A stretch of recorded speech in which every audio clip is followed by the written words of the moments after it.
कहते हैं मृत्यु से ठीक पहले जब भगवान ने रावण से उसकी अंतिम इच्छा पूछी तो उसने ऐसे अधूरे कार्य बताए जिन्हें सुनकर स्वयं भगवान भी आश्चर्यचकित रह गए। रावण की पहली इच्छा थी धरती और स्वर्ग को जोड़ने वाली सीढ़ी बनाना ताकि इंसान सीधे चलकर देवताओं की नगरी तक पहुंच सके। सोचिए अगर ये संभव हो जाता तो स्वर्ग और नर्क का रहस्य हमेशा के लिए खत्म हो जाता।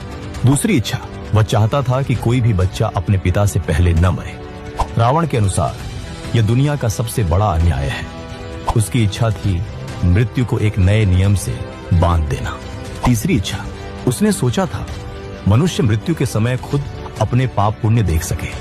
इसके लिए वह एक अद्भुत यंत्र बनाना चाहता था जिससे यमराज के दूतों की जरूरत ही खत्म हो जाती और इंसान खुद जान पाता कि उसे स्वर्ग मिलेगा या नर्क। चौथी इच्छा, रावण की नजर सिर्फ मानव जीवन पर ही नहीं बल्कि प्रकृति पर भी। वह चाहता था कि समुद्र का पानी मीठा हो जाए ताकि प्यास से कोई न मरे। सोचिए आज अगर समुद्र मीठे होते तो पूरी दुनिया कैसी होती। पांचवी इच्छा, उसकी एक और इच्छा थी चांद को उसके काले धब्बों से मुक्त करना। वह चाहता था कि चंद्रमा श्वेत और निर्मल हो जाए, एक ऐसा प्रकाश जो अंधकार को पूरी तरह मिटा दे। छठी इच्छा, सोने से भरी लंका में रहते हुए भी रावण चाहता था कि सोने में सुगंध हो ताकि उसका राज्य केवल वैभव से नहीं बल्कि सुगंध से भी महके। सातवीं इच्छा, उसने सोचा था बलिराजा को मुक्त करने का, वही बलि जिसे वामन अवतार ने पाताल में भेज दिया था। रावण मानता था कि ऐसा राजा जिसकी दानशीलता बेमिसाल थी उसे कैद में रहना ही नहीं चाहिए।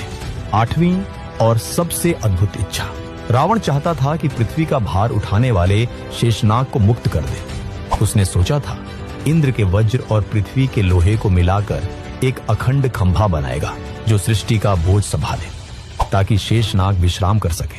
अब सवाल यह है, अगर रावण सच में ये काम पूरे कर देता तो क्या हम आज की दुनिया को पहचान भी पाते हैं? अगर आपको लगता है कि रावण सिर्फ नायक या खलनायक नहीं बल्कि एक रहस्य था तो कमेंट में लिखिए जय श्री राम और इस वीडियो को अपने दोस्तों से शेयर कीजिए।